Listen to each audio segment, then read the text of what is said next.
This conference will now be recorded. Good morning. Thank you for joining us today.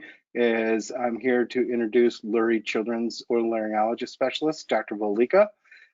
He is one of our specialists that works out of the main hospital and Northbrook and our new Skokie location, which I'm very excited to let you know that we have opened, and we have many different services such as allergy, dermatology, endocrine, gastrogenetics, neurology, pediatric surgery, sleep medicine, urology, and then we've got some great wraparound services such as cardiology and echo, orthopedics and sports medicine with the CAS care medical imaging, and of course, as Dr. Valika will tell you today, we have otolaryngology and audiology there. So we're very excited about the new Skokie location, and we are seeing patients there now.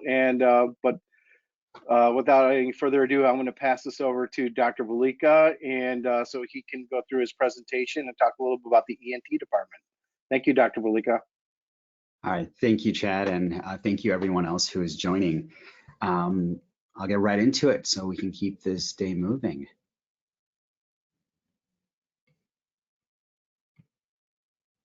From a Lurie Oto standpoint, this is who we are. We are quite a busy service up here in ENT. We do approximately 6,000 surgical cases and see almost over 20,000 patients per year. We do everything from a bread and butter perspective: tubes, tonsils, ear tubes, tongue tie, sinus issues. But luckily, what we have is we also have specialists in each unique subspecialty area of practice. From our otology practice, we have one of the largest pediatric cochlear implant programs in the country. We have the leaders in endoscopic ear surgery with Steve Hoff. We have an advanced head and neck surgery program, which encompasses robotic and skull-based surgery. We have the third busiest practice in our Aerodigestive and Airway surgery program with 4 airway surgeons. We also have 7 subspecialty clinics, and the goal is really to keep moving in the forward direction of trying to provide streamlined care to all of our patients in the greater Chicagoland area. Our chairman is Dr. Dana Thompson. And then there's the rest of us. There's 13 total who are at multiple sites across the city. We also have a group of 6 advanced practice providers. These guys are the core to our team, as it provides a resource for additional patient care, including for streamlined coverage. They all have first assist responsibilities, so they're with us in the operating room and can handle a patient from pre-op to post-op to intra-op. And they also are active in our telehealth care models to allow access for patients at different times of the day. As I mentioned, with 13 of us in a group, we're all spread across the city, including Northbrook, Westchester, Lake Forest, downtown, as well as now with Skokie. There's going to be 4 providers of us at Skokie with Dr. Rosenthal, Dr. Lavin, Dr. Ida, and myself. We all have family-friendly hours, which include really is the Saturdays and Sundays on the weekends, which really provide families a second resource with, pre-COVID, where both decision makers with parents being able to show up. We also have operative time that we operate on the weekends to allow access for those families that, really can't find a way to accommodate during the day. Our goal is really trying to provide access and convenience, right? So we're trying to leverage more use of MyChart, so allows more patients to be able to schedule patients. First of all, through the MyChart, it's not only just a messaging tool, but they're able to take our diagnosis and find themselves an appointment that's available with the provider they choose. This also allows our PCPs to have access to this to be able to streamline that care. And then it's also the telemedicine model, whether the families want to pick that. So we all have weekly telemedicine hours that we utilize, and I think that provides parents a great opportunity to find a way to get in touch as soon as they would so desire.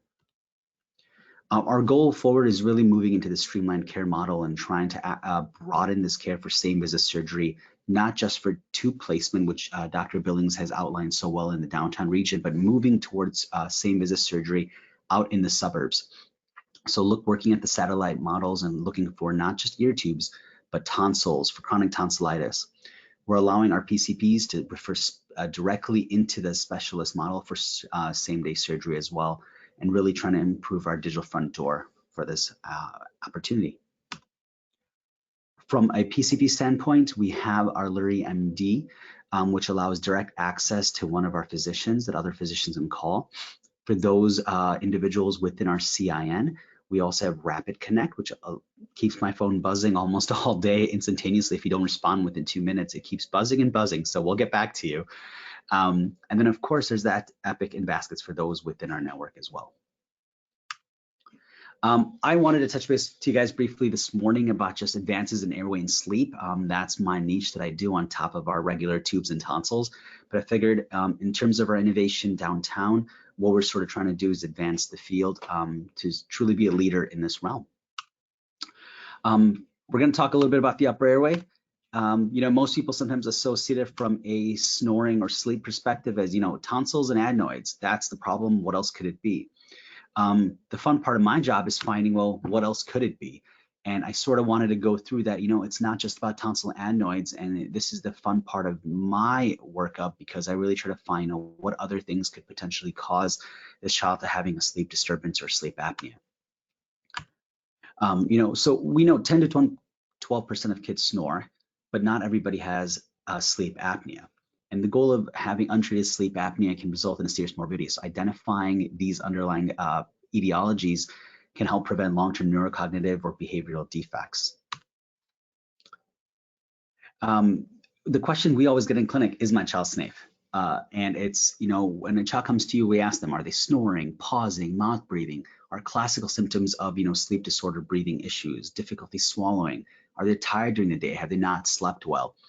But the symptom to disease correlation doesn't always clinically connect.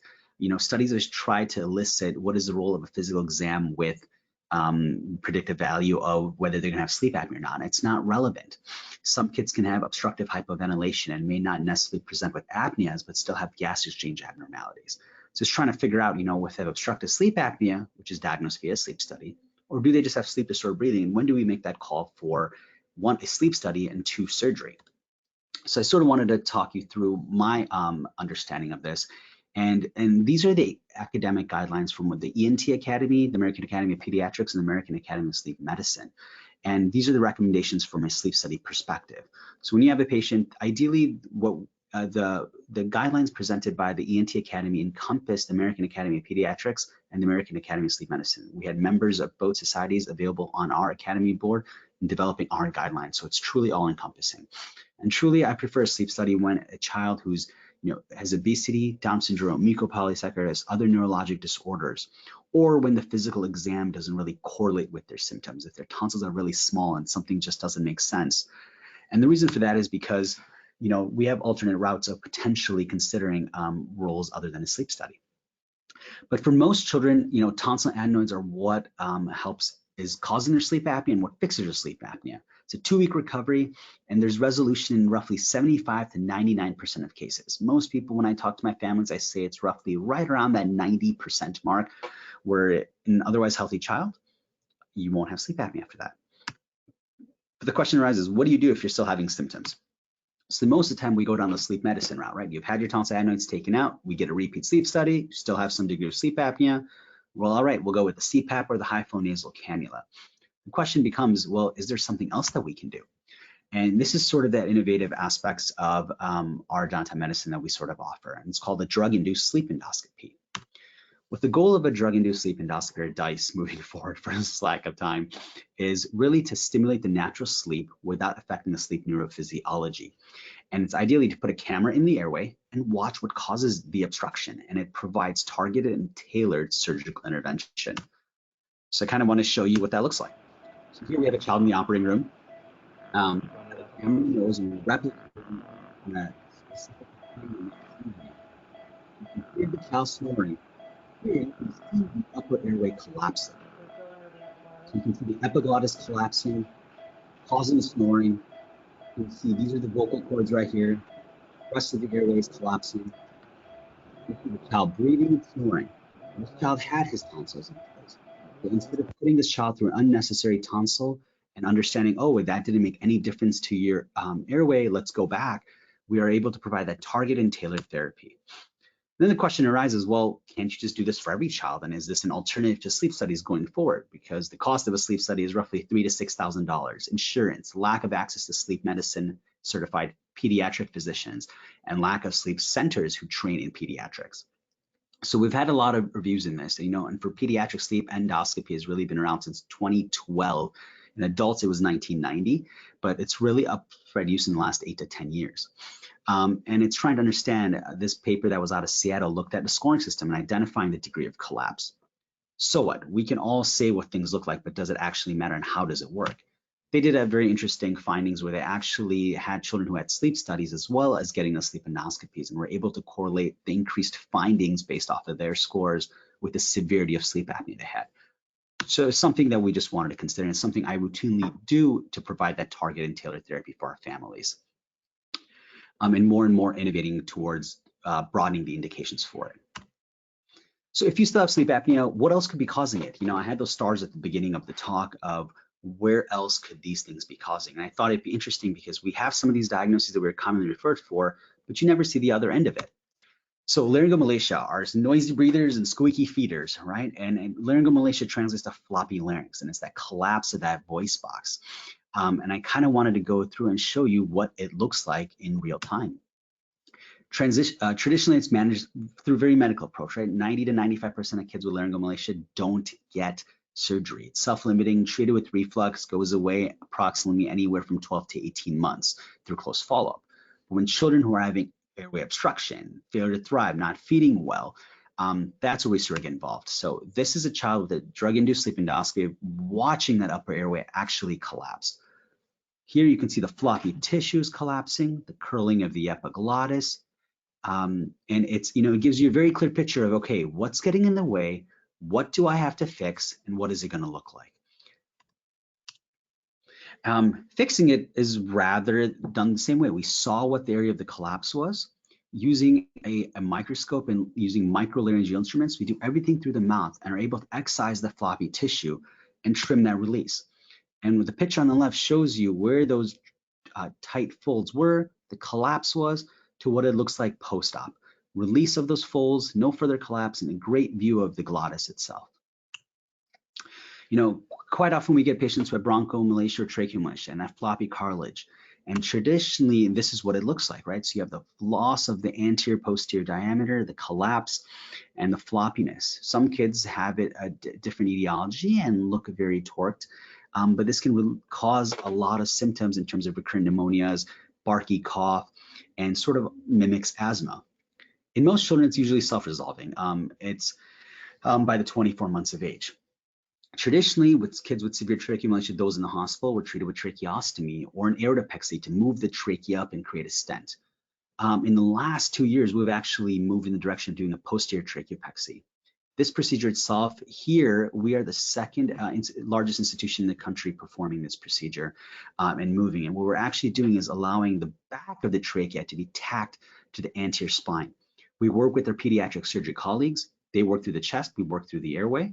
We show where the floppiness is on bronchoscopic view. They pick up the trachea where I tell them to, and they stitch it down to the spine. And really takes a child who's had a history of either a tracheoesophageal fistula or severe tracheomalacia from this picture to this picture. And that's a huge difference because even opening up the airway this much provides a safe airway for this child to breathe through. Then we have those kids who've got maxillofacial abnormalities. It's not your simple bread and butter tonsil and adenoid. Kids who have a small jaw, which pushes the tongue back and which creates obstruction of the hypopharynx. We see that with their syndromic population.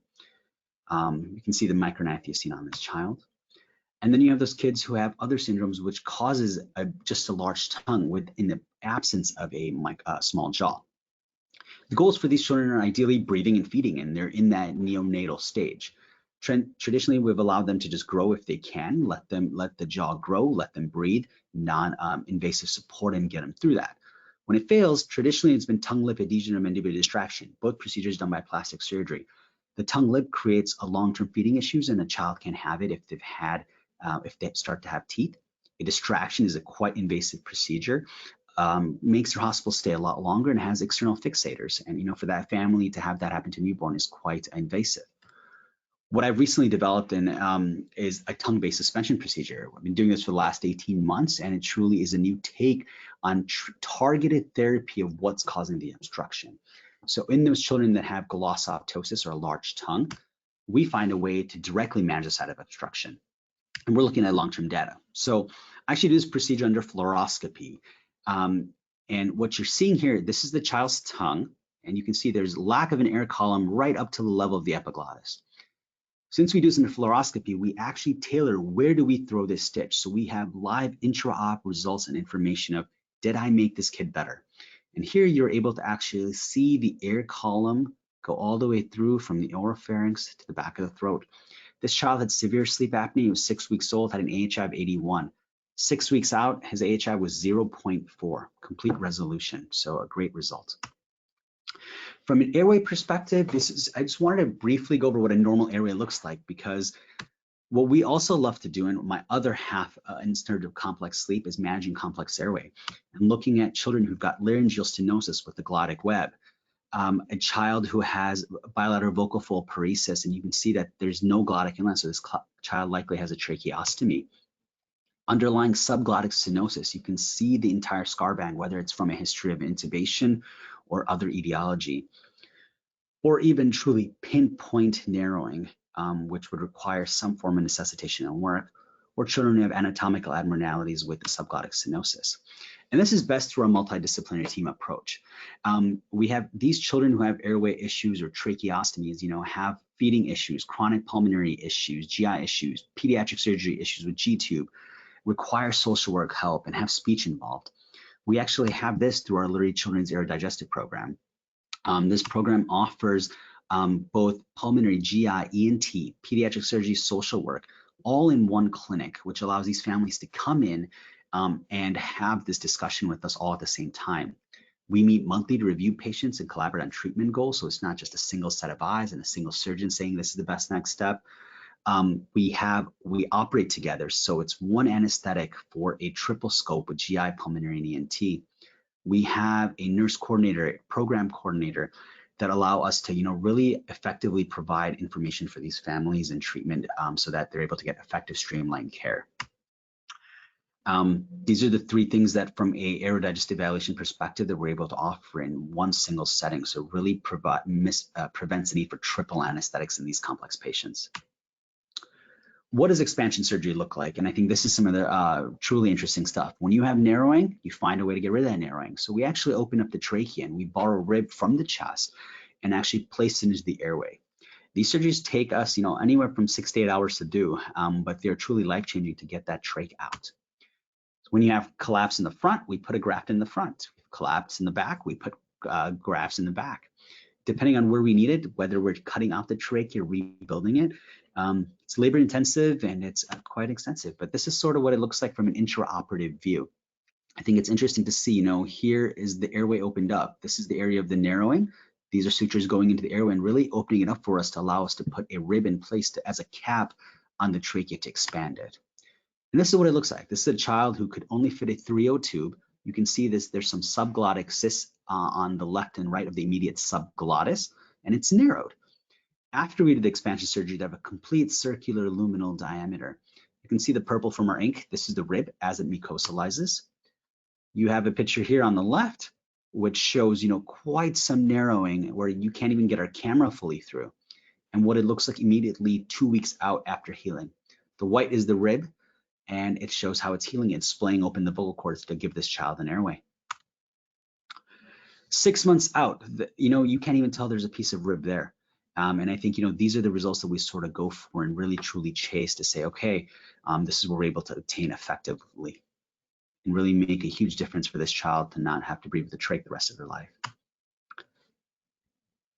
Happy birthday to you. And because why I always ask our patients, because you worry about what is airway gonna sound like, what is their voice gonna sound like. You can hear the mom asking, they just want to hear you scream. So everybody can see how Ali cries.